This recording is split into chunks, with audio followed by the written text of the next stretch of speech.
জীবনানন্দের একটা কথা আমি মনে মনে কখনোই মেনে নিতে পারিনি। জীবনানন্দ অনুমান করেছিলেন যে পরবর্তী বাংলা কবিতা শুধু খণ্ডকাব্য নিয়ে তৃপ্ত থাকবে না, তা হবে দীর্ঘ এবং শ্লেষযুক্ত। শ্লেষ অবশ্যই খুব সুন্দরভাবে এসেছে পরবর্তী বাংলা কবিতায়, তবে দীর্ঘ কবিতা বলতে অন্ধ বিলাপ, আমাদের এই তীর্থে আজ উৎসব, পুনর্বিবেচনা, ফেরিঘাট, 1962 সাল শেষ হলো, আর কবন্ধ বিবাহ বা ভূতুম ভগবান, এইসব কবিতা ছাড়া তো অন্য কবিতার কথা মনেই পড়ছে না। অ্যালঝাইমার কি সত্যই ধরল তবে?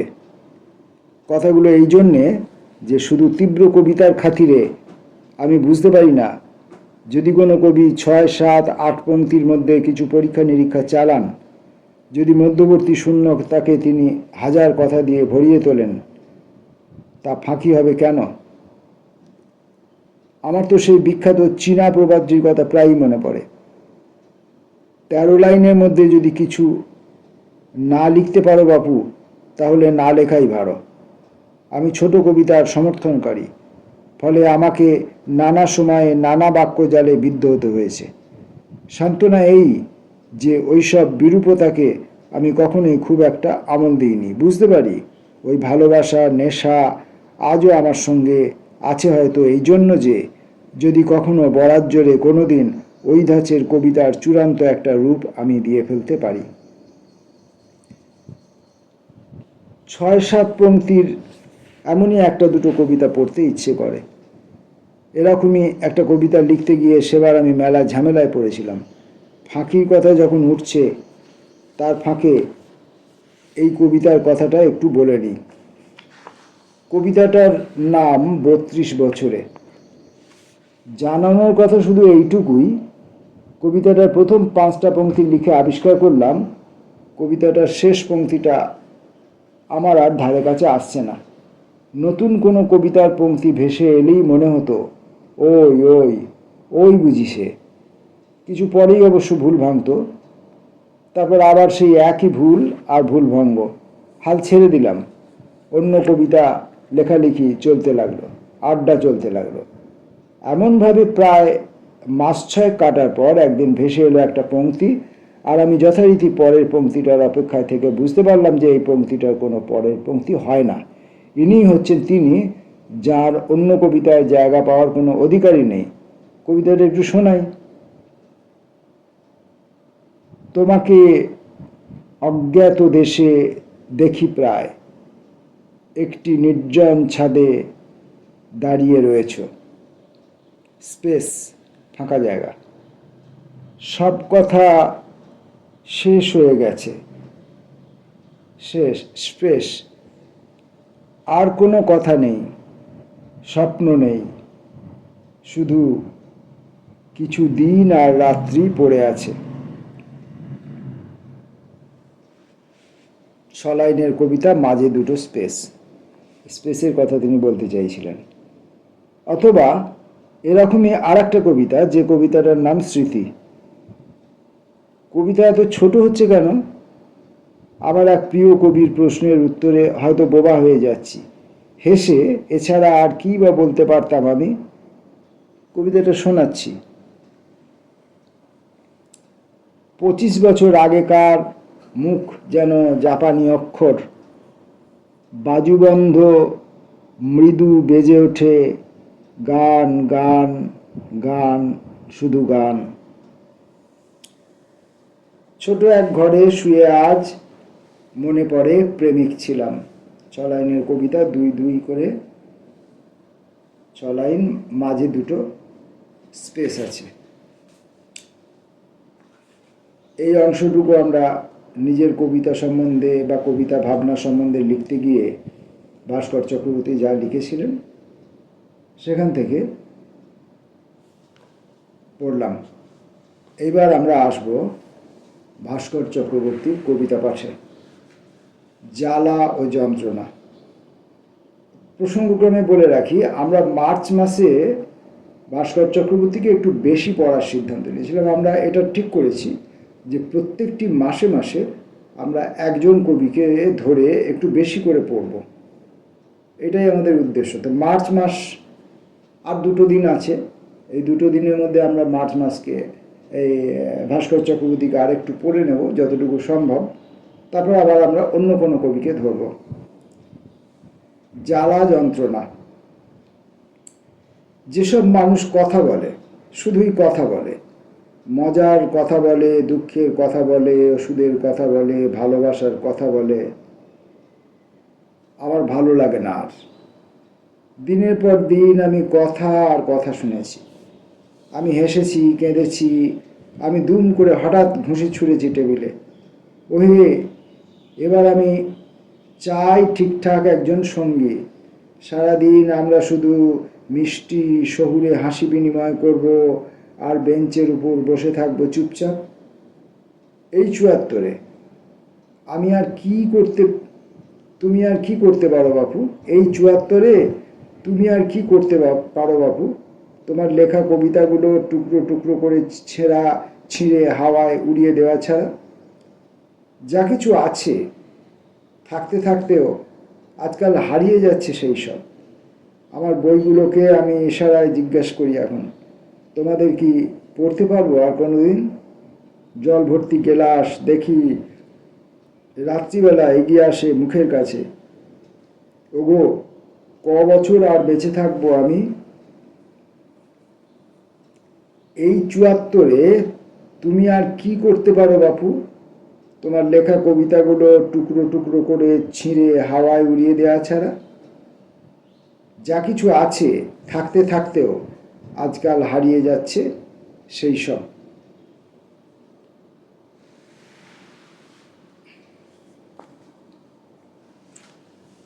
ক্লান্তির দিনে। ভালো লাগবে না আমার যদি কেউ এসে হঠাৎ এখন উঁকি মারে আমার ঘরে। আমি পথ থেকে ন্যাংটো কুকুর ডেকে নিয়ে এসেছি ঘরে, আর যত্ন করেছি, কথাবার্তা বলেছি, সাদা চাদর পেতে শুইয়ে দিয়েছি বিছানায়। তোমরা কাকে বন্ধুত্ব বলো আমি ঠিক জানি না, তোমরা কিভাবে হৃদয় বদল বলো, মণিমুক্ত উপহার দাও, আমি ঠিক বুঝতে পারি না। আমার রক্ত কি ততটা মিষ্টি যা তৃপ্তি দেবে তোমাদের? ভালো হতো যদি একা একা ঘরের মধ্যে বেড়ে উঠে আমি মরে যেতাম। ভালো হতো যদি বিশাল দুটো ডানা থাকতো আমার, তোমাদের শহরের উপর দিয়ে, তোমাদের মাথার উপর দিয়ে, তোমাদের ঝকঝকে মোটরগুলোর সঙ্গে আমি পাল্লা দিতে পারতাম। কলকাতায় আবার আবার সেই একা একা, আবার সেই ভাঙা ছোট্ট ঘর, আবার ঘুম থেকে উঠে হাওয়ার মতো কাগজের দিকে ঝুঁকে পড়া, লম্বা দুপুর, হাই তোলা, আবার ঘুম। ছিলাম তোমার জামার ভেতর লুকিয়ে, দেখেছিলাম লজ্জায় অধমুখ দুটো হলুদ পাখির মতো তোমার স্তন। পৃথিবীতে ভালোবাসার মতো করুণ ঘটনা, বইয়ের পাতায় প্রেমিক চিঠির পর চিঠি লিখছে, সিনেমায় প্রেমিক তার রক্ত ছড়িয়ে দিচ্ছে সাদা ধবধবে বিছানায়। আমার ভালোবাসার কোনো জানালা দরজা নেই, আমার ভালোবাসায় কোনো হাওয়া বাতাস নেই। যে যেরকম পৃথিবীতে সে সেরকমই থেকে যায়। পাখির ডিমের মতো খ্যাতিহীন দূরের ছোট শহর পাখির ডিমের মতোই পড়ে আছে কলকাতার অলিতে গলিতে। আবার দুঃখিত এক জীবন বয়ে বেড়াচ্ছি আমি।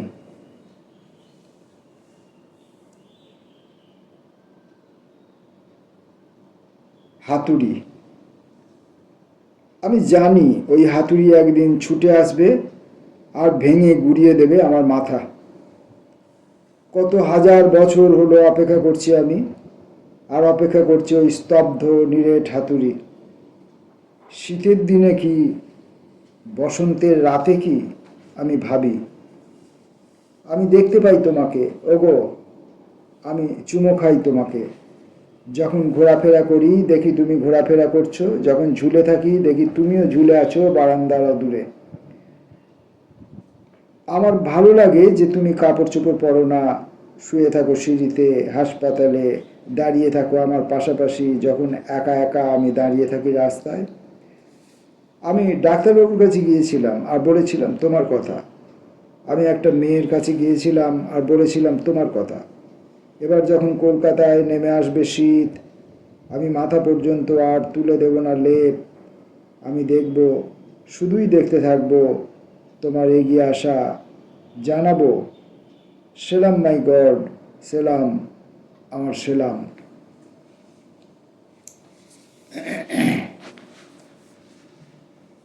মার্চ মাসে ভাস্কর চক্রবর্তীর কবিতা,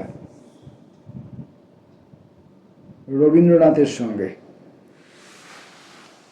দেখতে পেলাম রবীন্দ্রনাথ ঠাকুর একা বসে আছেন আর চিঠি লিখছেন, আর তাঁর সারা মুখে ছড়িয়ে আছে চিরকালের মিষ্টি মধুর এক হাসি। আর শিলংয়ের মেঘ তার মাথার চারপাশ দিয়ে ঘুরছে ফিরছে। আমি শিলংয়ে যাইনি কোনোদিন, আমি কোনোদিন চিঠি পাইনি রবীন্দ্রনাথের। শুধু দু একদিন অস্তায়মান সূর্যের লাল আলো যখন ভেঙে ছড়িয়ে পড়ে চতুর্দিকে, আমি দেখতে পাই তিনি বসে আছেন আর লিখে চলেছেন। আর চেঁচিয়ে দুহাত নেড়ে আমি কত কথাই জানাতে চাইছি তাকে, দেখি তিনি শুনতে পাচ্ছেন না কোনো কিছুই। আত্মকাহিনী। যে পথ কোথাও নিয়ে যায় না কোনো দিন, যে পথ কোথাও নিয়ে যায় না কোনো দিন, সেই পথে এসে একদিন দাঁড়িয়ে পড়লাম। গাছ থেকে গাছের পাতা ঝরে পড়ল, ফাঁকা, লম্বা লম্বা, আমাকে টেনে নিয়ে চললো আরও ভেতরে। যেতে যেতে চারিদিকে শুধু শীতের বাতাস, বাতাস আর বাতাস।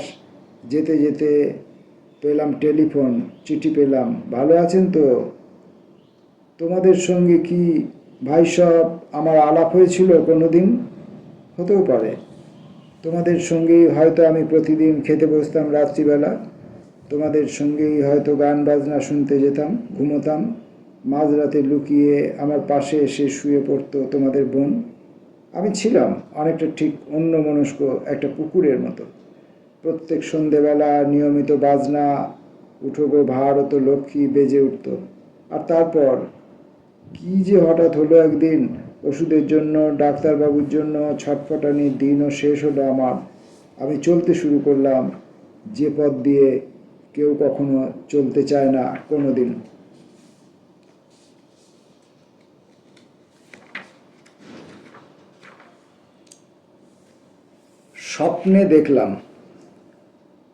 স্বপ্নে দেখলাম তোমার অজস্র ফটো হাওয়ায় ভাসতে ভাসতে ঝরে পড়ছে আমার শরীরের ওপর। কতদিন হলো স্বপ্ন দেখি না, আরও কতদিন হলো দেখি না তোমাকে। শুধু বিছানায় শুয়ে শুয়ে বুঝতে পারি আমি, দিন চলে যাচ্ছে আর রাত চলে যাচ্ছে, আর আস্তে আস্তে রং পাল্টে যাচ্ছে আকাশের। এখন অনেক দিন পর আবার ফিরে এসেছে আমার প্রিয় দিনগুলো। এবার আমি পেয়েছি প্যাকেট ভর্তি সিগারেট আর দেশলাই, পেয়েছি মনের মতো বই আর বিছানা। কিন্তু কাল রাত্রিবেলা আমি কোন শহরে শুয়েছিলাম? কাল রাত্রিবেলা আমি কার ঘরে ঘুমিয়েছিলাম? স্বপ্নে দেখলাম আমার ফটো, তোমার ফটো আর ফটো শুধু ঝরে পড়ছে। স্বপ্নে দেখলাম তোমার ফটো থেকে আস্তে আস্তে দূরে সরে যাচ্ছে তোমার রং বেরঙের শাড়ি। দেখলাম আমার পাশাপাশি শুয়ে তুমি চুপচাপ হাসছ। কয়েক মিনিট স্তব্ধতায় ভাবি সেই সব মানুষদের কথা যারা আমার মতো গরিব আর অসুখী। আমার বন্ধু বান্ধব নেই, আছে পদ্য লেখার হাত। সুখী মেয়েরা পাখির মতো আমার সামনে গান গায়, আর হাসপাতালের নতুন ডাক্তার ঘুরে বেড়ায় দেবতার মতো। আলোর নিচে আমি নষ্ট একটা ফুসফুসের কথা ভাবি কতদিন হলো ভালো কোনো খাবার খাই না। জুতোটা সত্যি সত্যি এবার ছিঁড়তে শুরু করেছে। মাথাটা বিগড়ে যাচ্ছে নাকি এবার? ওগো, বেঁচে আছি কি? বেঁচে আছি তো। তারপর অনেক দিন হলো কোনো কিছুই ঘটছে না আর পৃথিবীতে। শুধু ফাঁকা ঘরে চুপচাপ বেজে চলেছে রেডিও। শুধু কেমন একটা মেঘ কয়েকদিন জমে উঠেছে কাঁথির কাছাকাছি, আর আমার ঘরের জানলাটা দেখি হাওয়ায় একবার করে খুলছে, তারপর হাওয়ায় সশব্দে বন্ধ হয়ে যাচ্ছে আবার।